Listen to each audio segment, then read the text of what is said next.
اس بارگاہ میں لے چلتا ہوں جس مصطفیٰ کریم نے نفس سے بچنے کے لیے اپنے صحابہ کی تربیت کیسے کی تھی۔ یقیناً وہ ماحول کو ہم دیکھتے ہیں، روح تڑپ جاتی ہے۔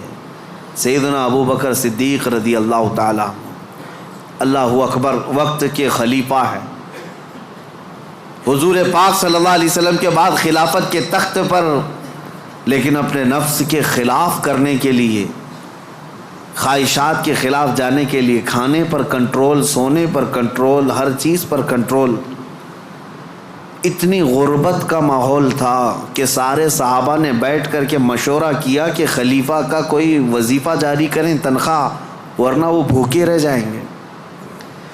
تو بیت المال سے ان کا وظیفہ جاری کیا گیا۔ اتنا تھا وظیفہ کہ اس سے ان کا صرف مہینے بھر کا گھر چلتا تھا، باقی کچھ بھی نہیں آتا تھا۔ ایک دن ان کی بیوی نے کہا کہ خلافت کے کاموں سے تھک جاتے ہو، کبھی گھی روٹی بھی تو کھا لیا کرو، کبھی گھی کھا لو، کبھی روٹی کھا لو، شہد کھا لو۔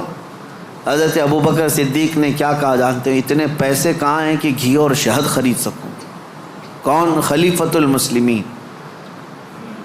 تو ان کی بیوی کہتی ہیں آپ مت گھبرائیں، میرے پاس ہے، میں دیتی ہوں، جائیے آپ گھی اور شہد خرید لائیے۔ کہا تمہارے پاس ہیں، لاؤ۔ بیوی لے آئی، ایک پوٹلی میں پیسے جمع تھے۔ کہا یہ لیجیے، آپ بازار جائیے، گھی اور شہد خرید لائیے۔ حضرت ابوبکر صدیق نے پوچھا اتنے پیسے تیرے پاس کہاں سے آئے؟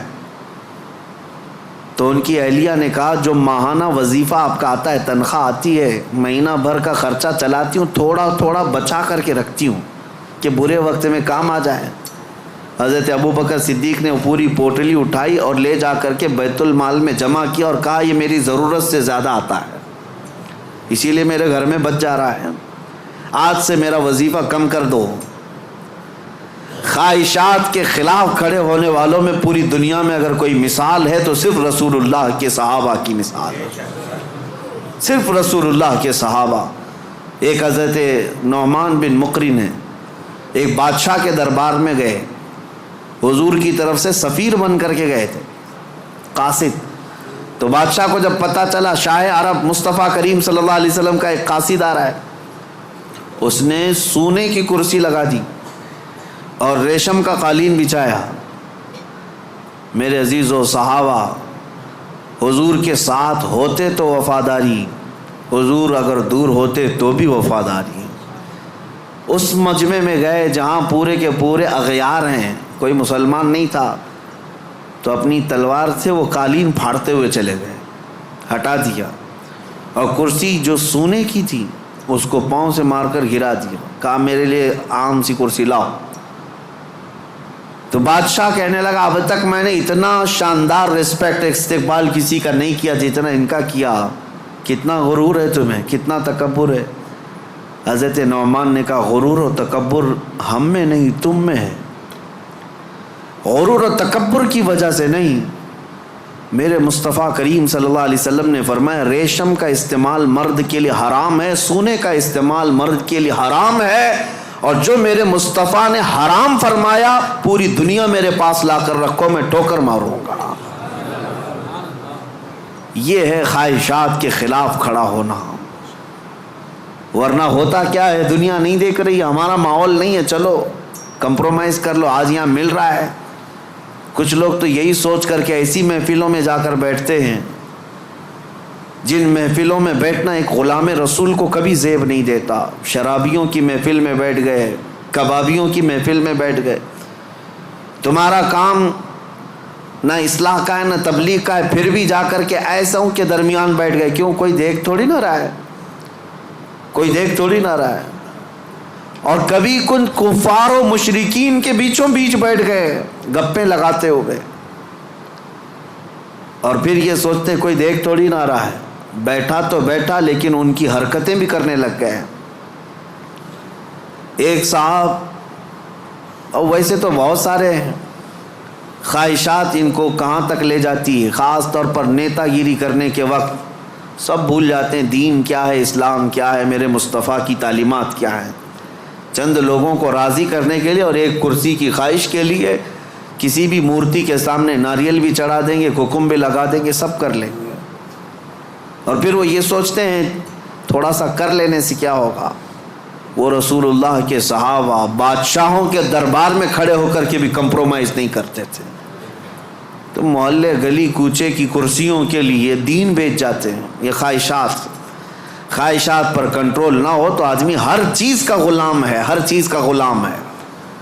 نیند کا غلام، مال کا غلام، عورت کا غلام، معاشرے کا غلام. یہ ساری حرکتیں جو آج نوجوان کرتے ہیں غلام ہیں، یہ غلام ہیں. بہت سارے کام اس لیے کرتے ہیں کہ نہیں لوگ کیا بولیں گے. تم لوگوں کے غلام ہو، لوگوں کی خواہشات کے مطابق جینا چاہتے ہو، اس لیے تو بہت ساری چیزیں تمہارے آڑے آ جاتی ہیں. میں داڑھی رکھ لوں گا لوگ کیا بولیں گے، ٹوپی پہنوں گا لوگ کیا بولیں گے، میں علماء کے ساتھ بیٹھوں گا لوگ کیا بولیں گے، لوگ کیا بولیں گے. تم لوگوں کے لیے جی رہے ہو، غلام ہو. کئی ایسے ہیں جن کی غلامی کبھی ختم نہیں ہوتی. تم اللہ اس کے رسول کے لیے جیو. ان خواہشات سے باہر نکل آؤ، ان خواہشات سے باہر نکل آؤ. عزیزان گرامی وقار، ان خواہشات کو ختم کرنے کے لیے اگر کوئی سب سے پاورفل علاج ہے تو وہی میں نے کہا اللہ کا ذکر ہے. اللہ کا ذکر. قرآن کہتا الا بذکر اللہ تطمئن القلوب. آگاہ ہو جاؤ، اللہ کے ذکر سے دلوں کو سکون ملتا ہے. یہ میرا رب قرآن میں فرماتا ہے، اللہ کے ذکر سے دلوں کو سکون ملتا ہے. عزیزان گرامی وقار، زیادہ دنوں تک اپنے دل کو آوارہ مت رکھو، اپنے جسم کو آوارہ مت رکھو. مسجدوں میں آ جایا کرو. جمعہ میں بھی اس وقت تم پہنچتے ہو جب رکعت باندھ رہے ہوتے امام، تھوڑی دیر پہلے آ جایا کرو مسجدوں میں. خطبہ عربی میں سنتے ہیں تو دل پر وہ بات لگتی جاتی ہے، اگرچہ تمہیں سمجھ میں نہیں آتی لیکن میل دھلتا جاتا ہے.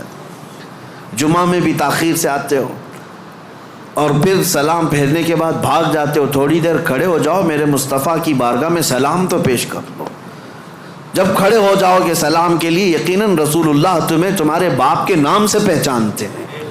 تمہاری طرف سے سلام آ رہا ہے تو کیا میرے مصطفیٰ جواب نہیں دیں گے؟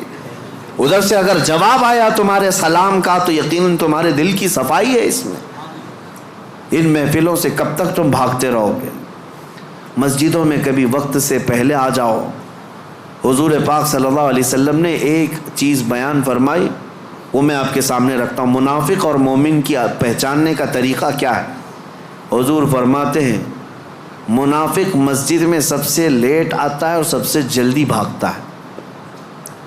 مسجد میں سب سے تاخیر سے آتا ہے اور سب سے جلدی بھاگ جاتا ہے. اسی لیے مجھے ڈر لگتا ہے. آپ کو بھی خوف ہونا چاہیے کہ منافقوں کی فہرست میں ہمارا نام نہ آ جائے. دیکھتے رہتے ہیں ابھی ٹائم ہے، لاسٹ مومنٹ پر پہنچیں گے اور پھر ادھر ختم ہوتے ہی بہت سب سے پہلے بھاگیں گے. حدیث پاک میں ہے منافق کی علامت ہے. اور پھر دوسری علامت منافق کی کیا ہے؟ حضور فرماتے ہیں بازار میں بہت جلدی جاتا ہے اور بہت دیر کے بعد بازار سے نکلتا ہے. کافی دیر تک شاپنگ مال میں وقت گزارے گا، اس کا دل لگتا ہے وہاں پر، مارکیٹ میں شاپنگ مال میں گھومتا رہے گا. بہت جلدی مارکیٹ میں جائے گا اور بہت دیر سے نکلے گا. میرے عزیزو، یہ منافق کی پہچان اور دل کالا ہونے کی علامت. اور مومن کی پہچان میرے آقا فرماتے ہیں مسجد میں جلدی آتا ہے اور دیر سے جاتا ہے. بازار میں صرف اپنے کام کے حد تک جاتا ہے اور فوراً وہاں سے بھاگ جاتا ہے. مومن کی پہچان ہے. اس لیے میری یہ نصیحت ہے نوجوانوں کو کہ یہ ذکر کی مجلس قائم کرو. زیادہ دیر تک اپنے دل کو آزاد مت چھوڑو، زیادہ دیر تک دل کو آزاد مت چھوڑو، ورنہ یہ خواہشات تمہیں بہت دور تک لے جائیں گی. دل بوجھل ہو جائے گا، دل سخت ہو جائے گا، دل کالا ہو جائے گا. دیکھنا زمانہ ہو گیا آنکھیں روتی نہیں آج اللہ کی یاد میں. رب تبارک و تعالیٰ کی یاد میں روتے ہو کبھی؟ دل سخت ہو گیا ہے. حضور پاک صلی اللہ علیہ وسلم کی جدائی اور ان کی دوری کبھی تمہیں رلاتی ہے؟